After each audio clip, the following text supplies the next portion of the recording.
পাকিস্তানের প্রধানমন্ত্রী শেহবাজ শরীফ তুরস্কের প্রেসিডেন্ট রিসেপ তাইয়েব এরদোয়ানের সঙ্গে দেখা করেছেন। তারা সেখানে বৈঠক করেছেন।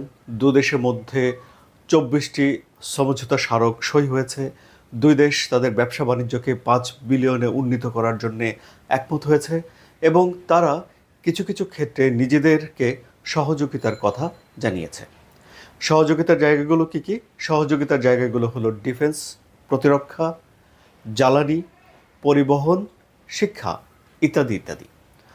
যখন এই দুই দেশের ভেতরে ডিফেন্স নিয়ে সহযোগিতার কথা বলা হয়, তখন আর শুধুমাত্রই এই বিষয়টি দুই দেশের মধ্যে সীমাবদ্ধ থাকে না এবং এই সফর আমাদের প্রতিবেশী দেশ ভারতকে একটা বার্তা দেয় বলেই বিশ্লেষকরা বলছেন।